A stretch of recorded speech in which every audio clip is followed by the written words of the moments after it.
111구역 이미영 집사님의 부친 이준원 성도님 발인 예배가 신촌 연세 세브란스 병원 장례식장에서 진행 중입니다. 현재 교역자들과 장례위원들이 참석 중에 있습니다. 슬픔을 당한 이 가정을 위해서 계속해서 기도해 주시길 바랍니다. 시편을 처음 여는 1편 1절의 말씀 이렇게 시작합니다.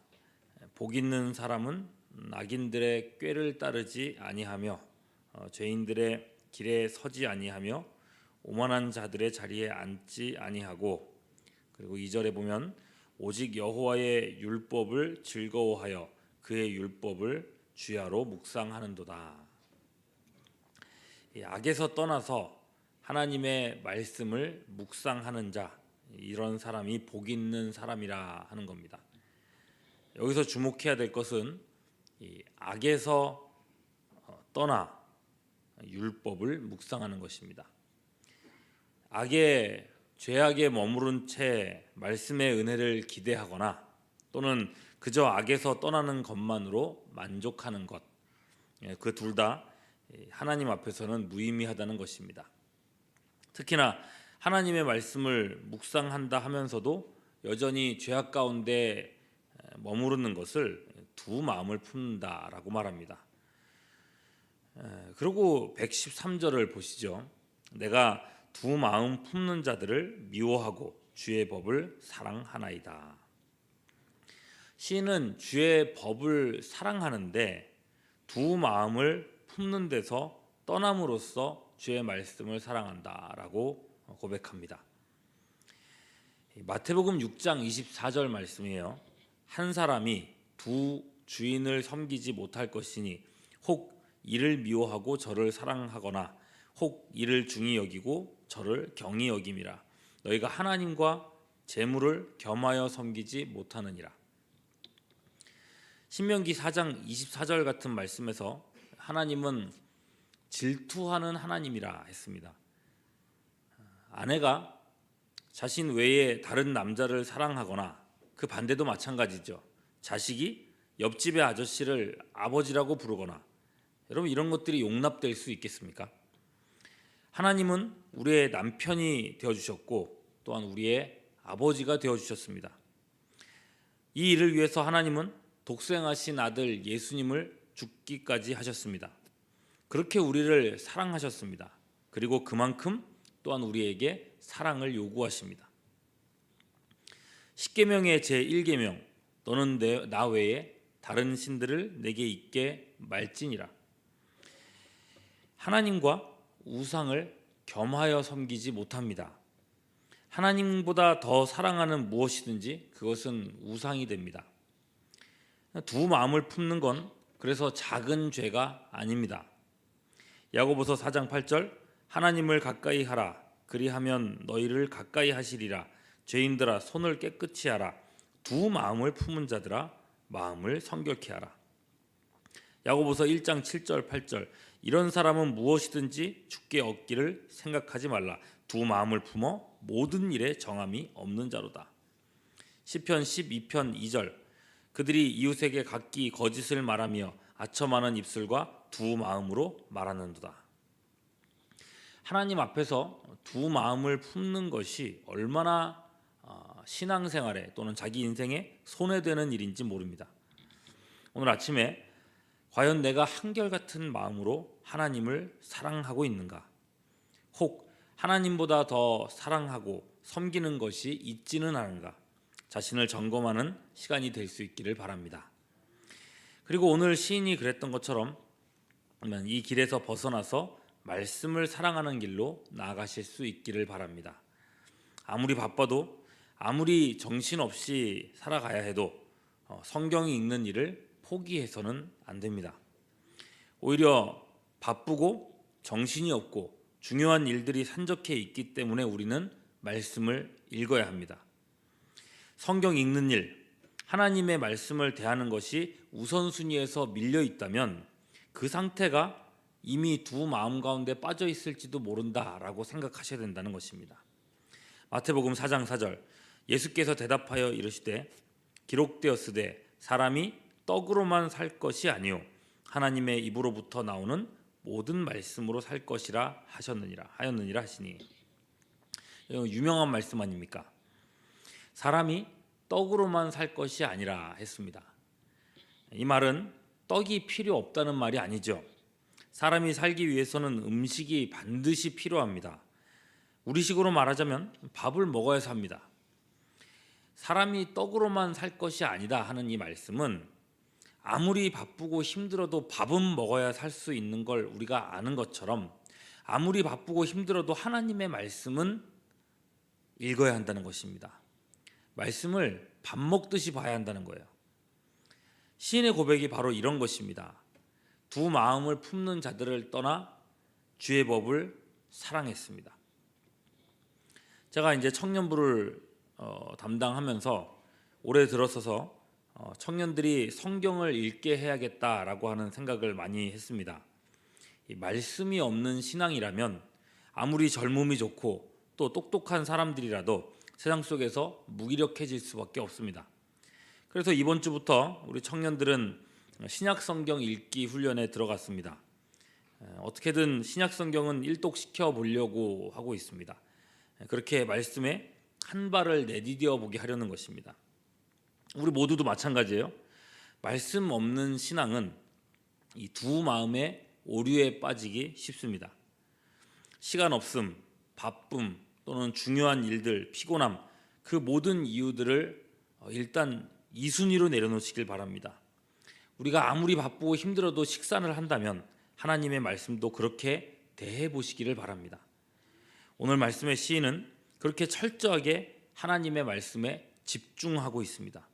113절, 114절, 115절 계속 그렇게 고백하죠. 내가 주의 법을 사랑합니다. 주의 말씀을 바라나이다. 나는 내 하나님의 계명들을 지키리로다. 그렇게 하나님의 말씀에 창념하고 있으니 하나님 앞에 하는 간구도 훨씬 힘이 생겼습니다. 116절, 117절 주의 말씀대로 나를 붙들어 살게 하시고 내 소망이 부끄럽지 않게 하소서.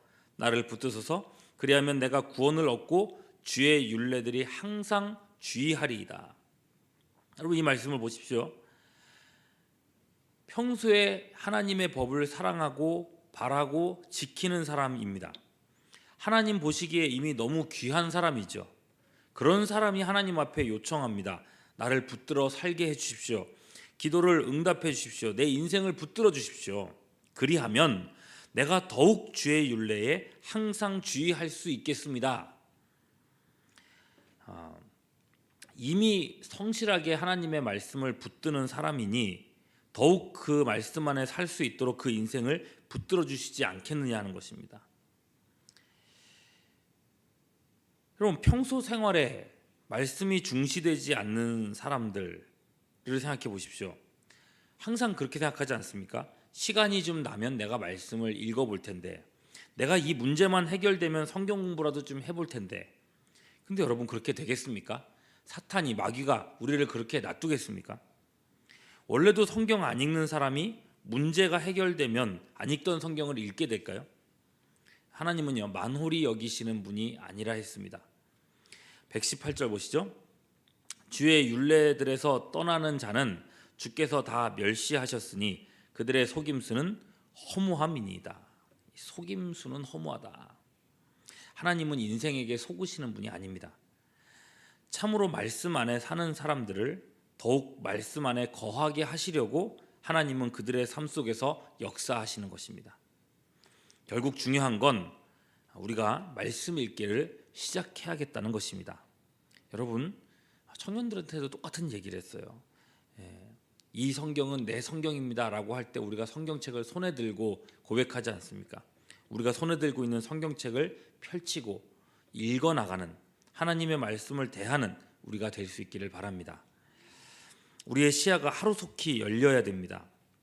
우리가 진정 두려워해야 될 것이 무엇인지, 생명의 주관자요 인생의 설계자가 누구인지, 내 인생을 과연 누가 책임져 주는지 말씀 속에서 확정할 수 있어야 합니다.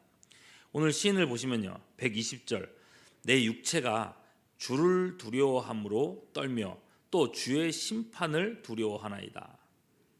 그는 오직 하나님만을 두려워하고 있습니다. 121절, 122절을 보면은 신에게는 분명 박해하는 사람들이 있었고 또 박해하는 교만한 자들이 그 주변에 있었습니다. 그런 사람들이 두려워할 법하지 않습니까? 두려워할 만하지 않겠습니까? 우리는 그렇지 않습니까? 당장 나를 괴롭히는 그 사람들이 두렵고 재정적인 문제들이 두렵습니다. 하루하루 또 나빠지는 건강이 두렵기도 하고요. 그런 두려움에 빠지다 보니 어떤 분들은 사는 게 재미없다라는 말씀도 쉽게 하십니다. 그러나 여러분, 참으로 두려워할 자를 알고 나면 다른 것들은 어쩌면 두려움 축에 들지 않습니다. 누가복음 12장 5절, 마땅히 두려워할 자를 내가 너희에게 보이리니 곧 죽인 후에 또한 지옥에 던져놓는 권세 있는 그를 두려워하라. 내가 참으로 너희에게 이르노니 그를 두려워하라. 시인은 말씀을 읽는 가운데 마땅히 두려워할 자를 두려워하게 되었고 자연스럽게 모든 고난과 환난 속에서 오직 하나님의 손길만을 바라보게 되었습니다. 반드시 하나님이 역사하신다. 하나님의 시간은 반드시 온다. 하나님의 구원은 반드시 온다. 그래서 때로는 123절, 내 눈이 주의 구원과 주의 의로운 말씀을 사모하기에 피곤하니이다. 지칠 정도로 하나님의 말씀을 바라봤습니다. 지칠 정도로 하나님의 약속을 바라보았습니다. 그럼 어떤 분들은 그러시죠. 내가 기도하면서 몇 년 동안이나 하나님의 그 응답을 기다렸는데 내가 얼마나 더 기다려야 되는지 모르겠습니다. 그래요. 시인도 그랬습니다. 사모하여 피곤하기까지 하나님의 응답을, 하나님의 말씀의 성취를 기다렸습니다. 그래도 포기하지 않았습니다. 126절 후반절, 지금은 여호와께서 일하실 때니이다. 계속해서 기도했습니다. 하나님 역사해 주십시오. 하나님 역사해 주십시오. 응답이 올 때까지 포기하지 않았습니다. 그 어떤 것도 그의 믿음을 꺾을 수 없었습니다. 그렇게 말씀을 경험하며 살았다는 것입니다. 그리고 그러다 보니 말씀이 점점 그의 재산이 되었습니다. 다른 것 다 없을지라도 하나님의 말씀 하나면 된다고 고백하게 되었습니다. 127절, 그러므로 내가 주의 계명들을 금 곧 순금보다 더 사랑하니이다. 우리 믿음이 여기까지 이른다면 하나님께서 그를 얼마나 귀하게 여겨주시겠습니까? 여러분, 연초를 맞아서 우리는 시편 119편의 긴 장을 계속해서 보고 있습니다. 이 119편 전체는 우리에게 하나님의 말씀을 읽어야 한다고 계속해서 도전하고 있습니다. 바쁘고 정신없고 힘든 일상이지만 하나님의 말씀과 함께 하심으로 말씀이 우리의 일상을 다스리시며 그래서 형통한 길로 나가는, 또한 그래서 이 말씀이 정말 순금보다 귀하다는 것을 깨달아가는 우리 모두가 될 수 있기를 주님의 이름으로 축원합니다. 기도하겠습니다.